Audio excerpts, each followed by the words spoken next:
चलो स्टार्ट करते हैं हम लोग, है ना। Adjoint of matrices, adjoint of matrices, matrices जो तुम लोग किए थे उसी से रिलेटेड है, और मैट्रिसेस और डिटर्मिनेंट दोनों का ज़रूरत पड़ने वाला, इसीलिए ध्यान देंगे।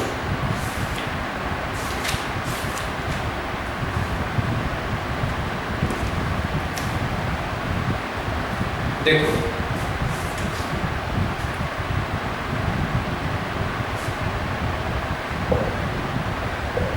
एडजॉइंट ऑफ मैट्रिसेस, ठीक है। ये भी बहुत ही आसान टॉपिक है, ध्यान देना, समझ में आ जाएगा तो सारा प्रॉब्लम बहुत इजीली सॉल्व होगा। जैसे एक डिटर्मिनेंट हम लिख रहे हैं,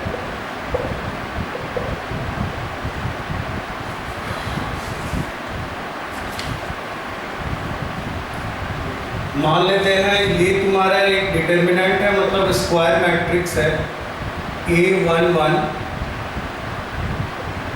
A12, A13, A21, A22, A23, A31, A32 और A33, ठीक है। तो ये एक स्क्वायर मैट्रिक्स है, और square matrix which is associated with a real expression that is called determinant. अब जैसे इसका एडजॉइंट ऑफ मैट्रिसेस हम लोग निकालेंगे, तो इसका एडजॉइंट ऑफ मैट्रिसेस हम लोग कैसे निकालते हैं, ध्यान देना। एडजॉइंट ऑफ ए इस तरह से लिखा जाता है, एडजॉइंट ऑफ ए, ठीक है।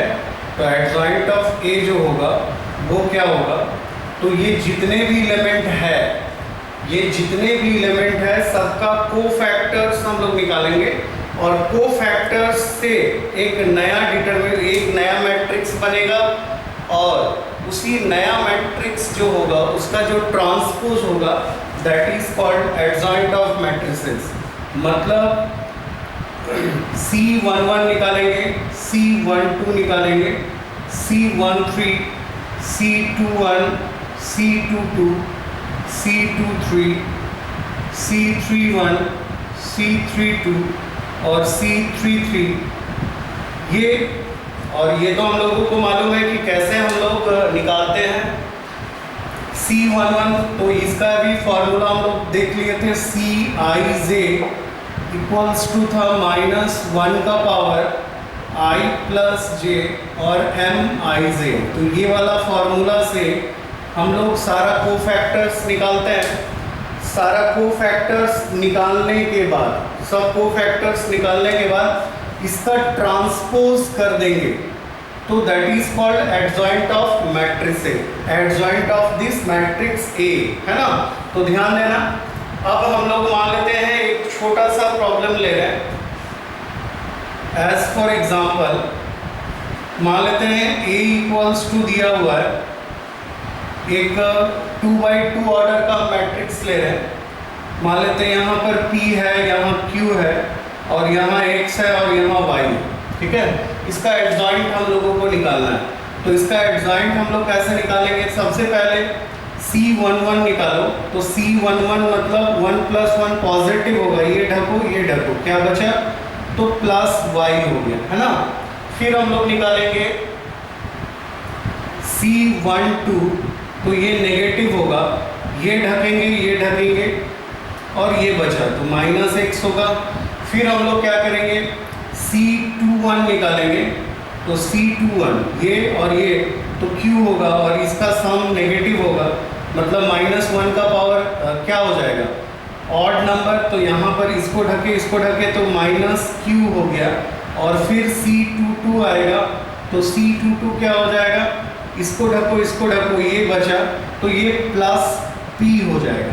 अब जो है सारे को इसमें लिखो, हम लोग लिखते हैं adjoint of A equals to C11 है, तो C11 की जगह पे +y लिखेंगे, C12 की जगह पे -x लिखेंगे, C21 के जगह पे माइनस क्यू लिखेंगे और C22 के जगह पे प्लस क्यू लिखेंगे, इसका ट्रांसपोज। ठीक है, तो इसका ट्रांसपोज यदि हम लोग करेंगे तो क्या होगा, इसका ट्रांसपोज करेंगे तो ये तुम्हारा रो और कॉलम को इंटरचेंज कर देना है। तो कैसे, ये रो यहाँ लिखाएगा y माइनस एक्स, फिर ये रो को यहाँ लिख दो माइनस क्यू और p, तो दैट इज कॉल्ड, ये हो गया तुम्हारा एडजॉइंट ऑफ A, है ना।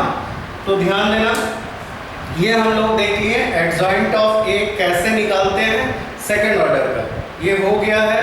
तो रेज योर हैंड्स, इसको मिटा देंगे।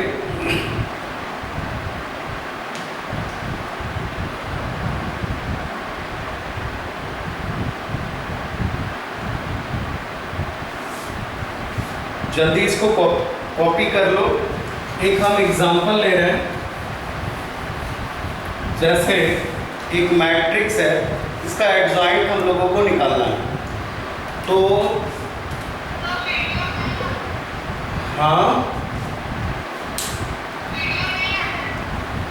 सबको प्रॉब्लम है क्या, देखो तो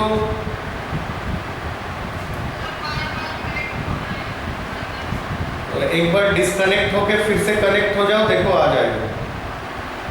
ठीक है, देखो बाकी सबको ऑडियो वीडियो सब क्लियर है, देख लो, रेज योर हैंड।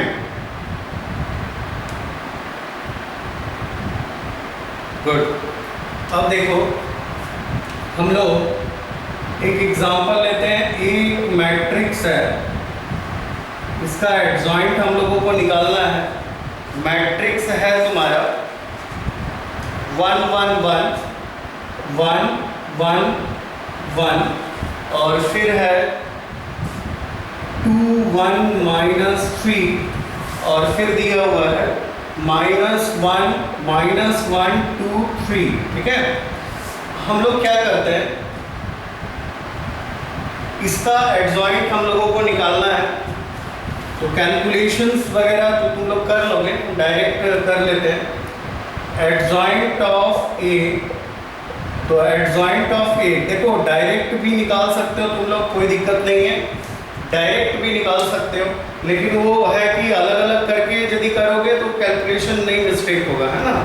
ऐसे तो डायरेक्ट भी निकाल सकते हैं, जैसे इसको लेंगे तो ये ढके ये ढके, क्या हो जाएगा 3 और 3 माइनस माइनस प्लस 6 9 होगा और फर्स्ट एलिमेंट तुम्हारा 9 हो जाएगा। सेम इसी तरह से हम लोग इसको ढकेंगे 3 दूनी 6 और फिर माइनस माइनस प्लस फिर माइनस, तो 6 माइनस कितना हो जाएगा, ये तुम्हारा 9 हो गया। फिर ये यहाँ पर -3 हो जाएगा। सब C11 निकालो, C12 निकालो, फिर C13 निकालो, तो निकाल तो तुम लोग ही। फिर यहाँ पर 5 हो जाएगा, उसको भी कैलकुलेट करके देखो। फिर ये -1 होगा, यहाँ पर 4 होगा और फिर आ जाएगा -3, फिर आएगा -4 5 और फिर -1। इसका ट्रांसपोज करना, मतलब कैसे निकाले, तो इसी तरह से फॉर्मूला से C11 निकाल लो, फिर C12 निकालो, C13 निकालो, थोड़ा सा कैलकुलेशन है, फिर C21 निकालो। तो इस तरह से हम लोग सारा निकाल के इसमें रखेंगे, उसके बाद ट्रांसपोज कर देंगे हम लोग। तो ट्रांसपोज करने के बाद फिर ये एडजॉइंट ऑफ ए आ जाएगा। तो यहाँ लिखेंगे adjoint of A equals to, इसका ट्रांसपोज कर दो। तो ट्रांसपोज करने के बाद क्या आएगा, 9 -3 5 -1 4 -3 फिर -4 5 -1। तो हम लोग क्या किए, देखो इस रो को यहाँ लिख दिए, इस रो को यहाँ लिख दिए, इस रो को यहाँ लिख दिए। ठीक है, तो ये हो गया तुम्हारा adjoint of matrix.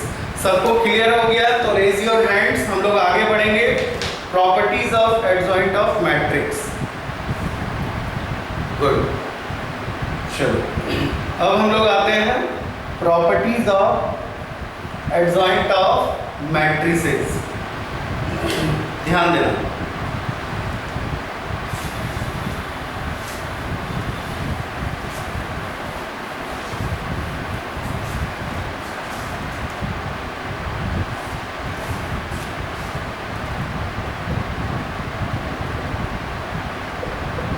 properties of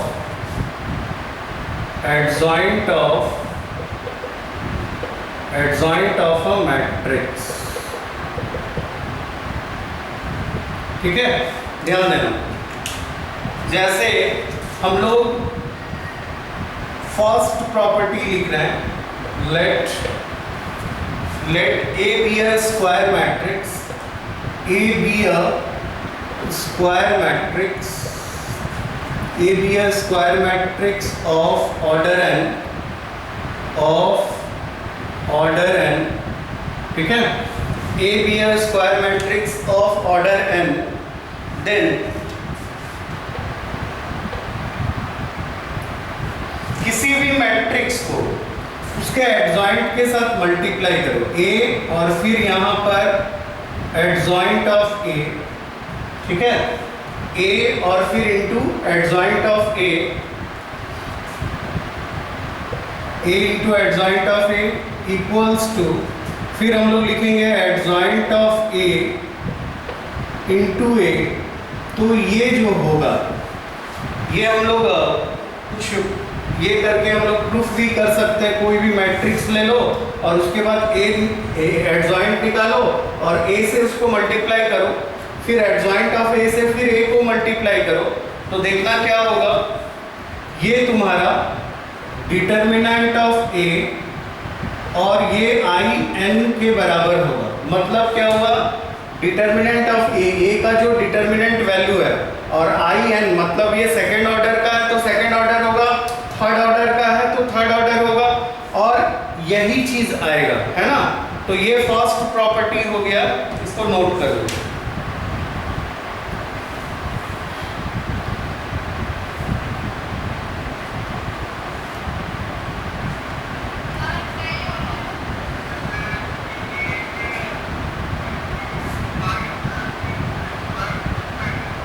इधर का नेटवर्क सब सही है, तुम लोग का नेटवर्क खराब है, देख लो, ध्यान देना।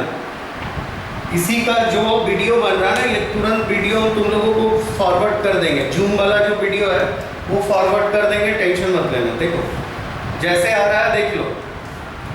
हम हाँ बोलो,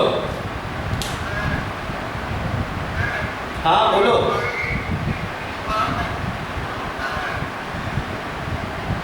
क्या बोला? एक मिनट रुको, हेडफोन लगाना दो। एक minute.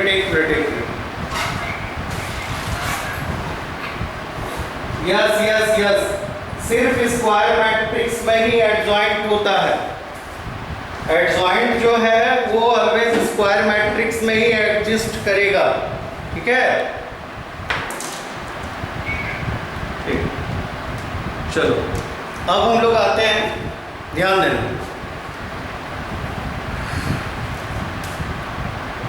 Inverse of a matrix, inverse of a matrix, ठीक है, ध्यान देना। इसमें क्या है कि a square matrix of order n, a square matrix of order n, ठीक है, square matrix is order n is invertible,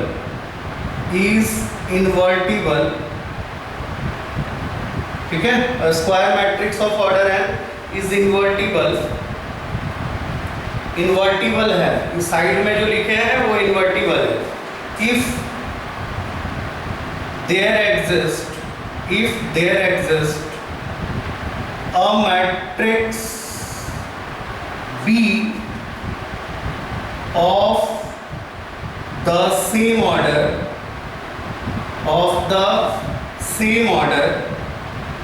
such that, ठीक है, of the same order such that, ध्यान देना, AB equals to identity matrix of, ये तुम्हारा identity matrix है n order का, जो भी ऑर्डर होगा a या b का, AB equals to this equals to BA, ध्यान देना।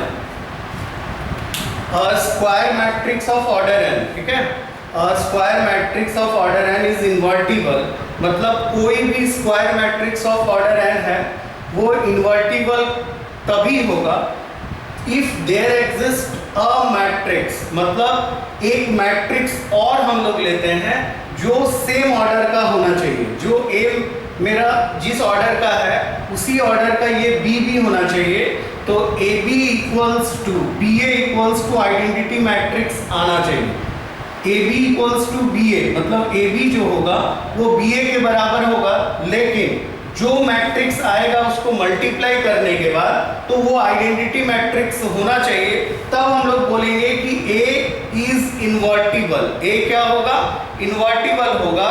तब हम लोग लिखेंगे देन, ध्यान देना, then we can say that, ठीक है, we can say that inverse of A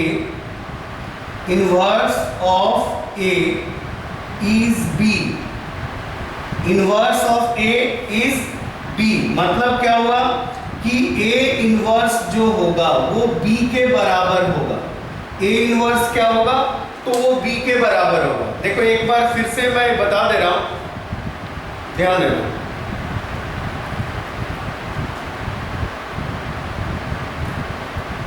इसमें क्या है,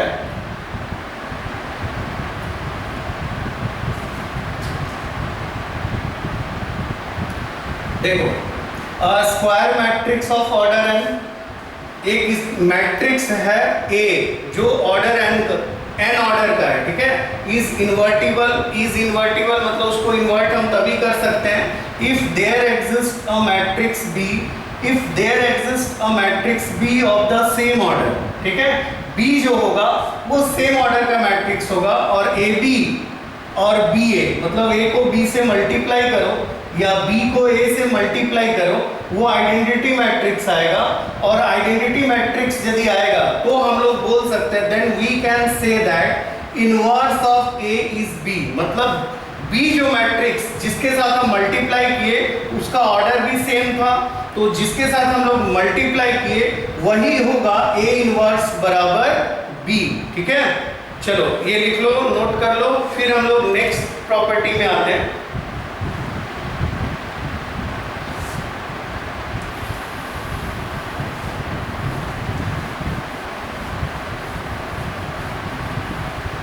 ध्यान देना,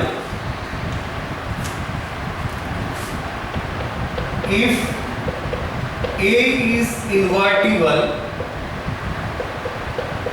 A यदि invertible है, A is invertible matrix, A is invertible matrix, then हम बोल सकते हैं कि A इनवर्स का जो इनवर्स होगा ये A के बराबर होगा। क्या होगा? यदि A इनवर्स है उसका फिर से हम लोग इनवर्स करेंगे तो वो A आ जाएगा, है ना। A इनवर्स का जो इनवर्स होगा वो A के बराबर होगा। ओके, ध्यान देना। अब देखो एक फॉर्मूला है जिसका सबसे ज्यादा भी यूज होने वाला है।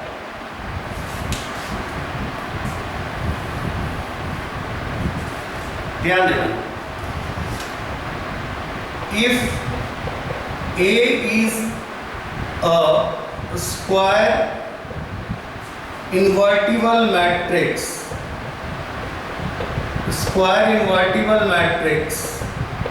ठीक है, square invertible matrix, if it is non-singular, ठीक है। मतलब क्या हुआ, हम लोग बताए थे कि सिंगुलर और नॉन सिंगुलर क्या होता है। तो सिंगुलर में हम लोग क्या देखे थे, सिंगुलर में हम लोग देखे थे यदि कोई भी मैट्रिक्स, कोई भी स्क्वायर मैट्रिक्स दिया हुआ है और उसका यदि हम लोग डिटर्मिनेंट वैल्यू निकालेंगे तो यदि डिटर्मिनेंट वैल्यू 0 आ जाता है तो हम लोग बोलते हैं उसको सिंगुलर मैट्रिक्स, है ना। और डिटर्मिनेंट वैल्यू यदि नॉट इक्वल्स टू 0 आता है देन हम लोग बोलेंगे इसको नॉन सिंगुलर मैट्रिक्स। तो तो ये चीज ध्यान देना इसमें। अब इसी में एक फॉर्मूला आता है जिसका सबसे ज्यादा यूज होने वाला है, A is a square invertible matrix. ध्यान देना एक फॉर्मूला होता है A inverse equals to 1 by, इस सब का प्रूविंग भी है बट प्रूविंग का जरूरत नहीं है, जो जिसका जरूरत पड़ेगा वो सारा हम बता देंगे, जिसका जरूरत नहीं है उसको बताने का भी जरूरत नहीं है। तो ये फॉर्मूला है, इससे तुम्हारा सबसे पहले देखो A is a square invertible matrix. ध्यान देना A is a square invertible matrix, ठीक है। If it is non singular, यदि ये सिंगुलर होगा तो यहाँ पर क्या हो जाएगा, डिटर्मिनेंट वैल्यू इसका क्या होगा, 0 हो जाएगा। तो डिटर्मिनेंट वैल्यू 0 हो जाएगा तो A इनवर्स आएगा ही नहीं, क्योंकि 1/0 अनडिफाइंड होता है। तो हम लोग बोलेंगे यदि ये सिंगुलर है तो A इनवर्स एग्जिस्ट नहीं करेगा, और यदि ये नॉन सिंगुलर है तो A इनवर्स एग्जिस्ट करेगा। और A इनवर्स हम इस फॉर्मूला से निकालेंगे, A inverse equals to 1 by determinant value of A into adjoint of A, ठीक है। चलो लिख लो इसको। यहां पर एक चीज लिख लो, नॉन सिंगुलर दैट इज हम बोल सकते हैं कि determinant value of A does not equals to 0। Determinant value of A जो होगा वो does not equals to 0। Note कर लो इसको।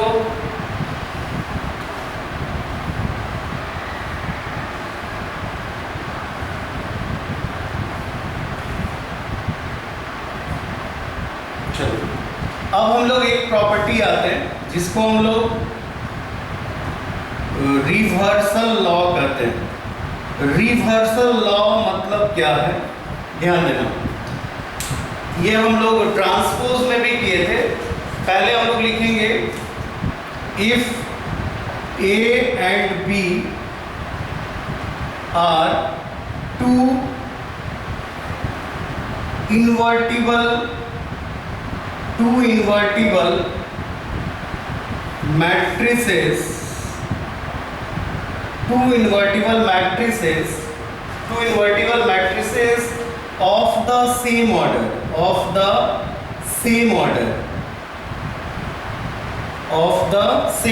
है ना।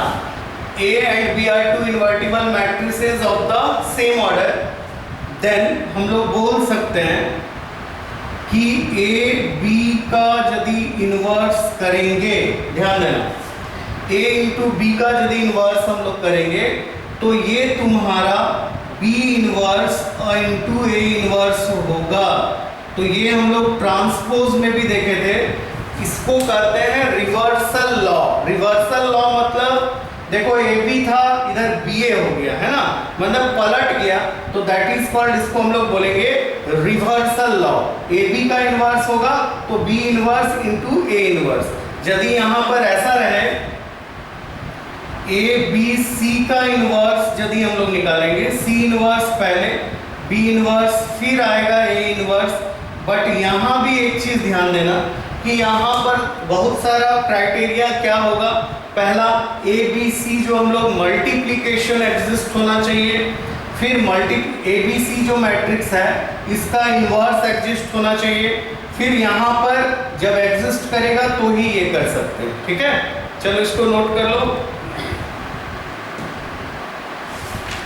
इसको हम लोग कहते हैं रिवर्सल लॉ।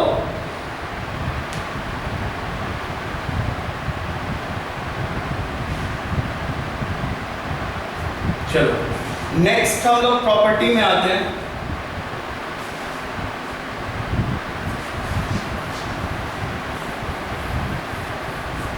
ध्यान देना,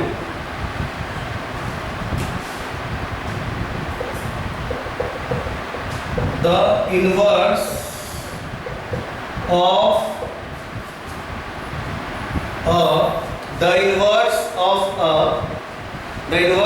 a invertible symmetric matrix of a invertible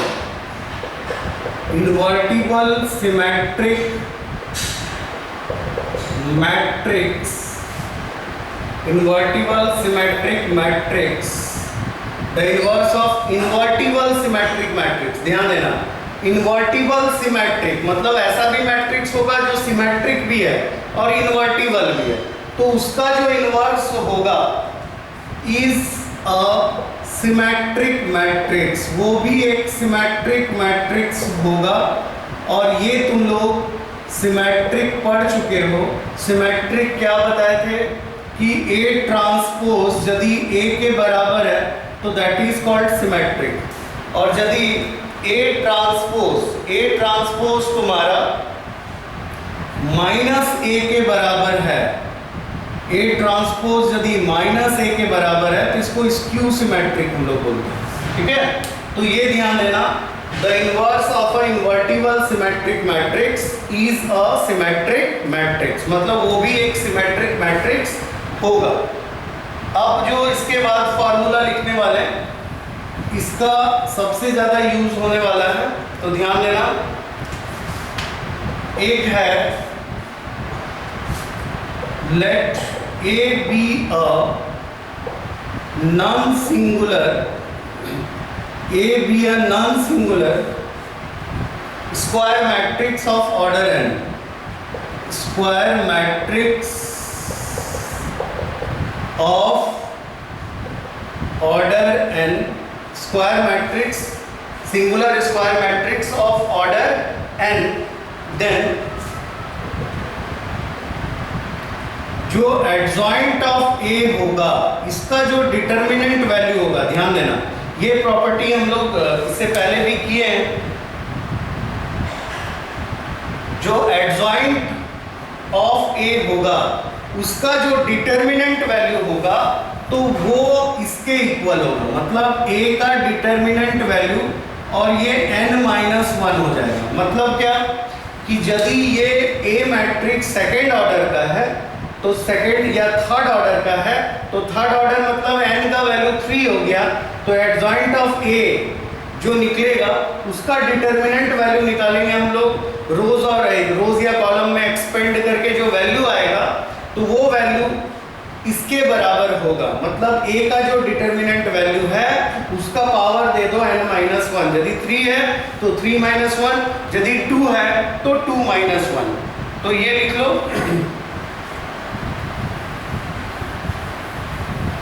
अब हम लोग नेक्स्ट प्रॉपर्टी में आते हैं।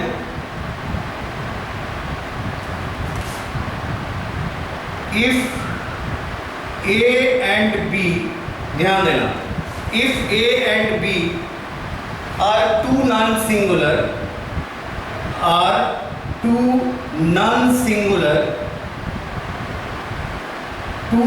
Singular square matrix of order n, ठीक है। नॉन सिंगुलर मतलब समझ में आया, नॉन सिंगुलर मतलब डिटर्मिनेंट वैल्यू जो होगा वो 0 नहीं होना चाहिए। A and B are two non singular square matrix of order n, तो हम लोग ध्यान देना एडजॉइंट ऑफ AB निकाल रहे हैं, AB है ना, मतलब A को B से मल्टीप्लाई करके उसके बाद एडजॉइंट निकालेंगे, तो this can be written as, इसको हम लोग लिख सकते हैं रिवर्सल लॉ में क्या था, एडजॉइंट ऑफ B इंटू फिर एडजॉइंट ऑफ A, मतलब क्या यहाँ A भी था तो इसमें पहले B हो जाएगा फिर A होगा और ये दोनों को मल्टीप्लाई करेंगे तब ये मैट्रिक्स आएगा, है ना। चलो इसको नोट कर लो। अब देखो एक प्रॉपर्टी है, if A is an invertible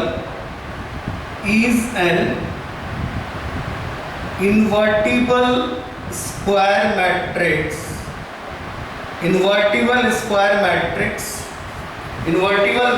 matrix of order n, ठीक है। तो यहां पर ध्यान देना एडजॉइंट ऑफ A ट्रांसपोज, ध्यान देना क्या किए हम लोग, A ट्रांसपोज किए उसके बाद एडजॉइंट किए, है ना, माने A का ट्रांसपोज कर लो जो आएगा उसका फिर एडजॉइंट हम लोग करेंगे। तो इसको हम लोग ऐसे भी कर सकते हैं कि एडजॉइंट ऑफ A निकाल लो और ये होल में ट्रांसपोज दे दो, तो दोनों का मतलब सेम है।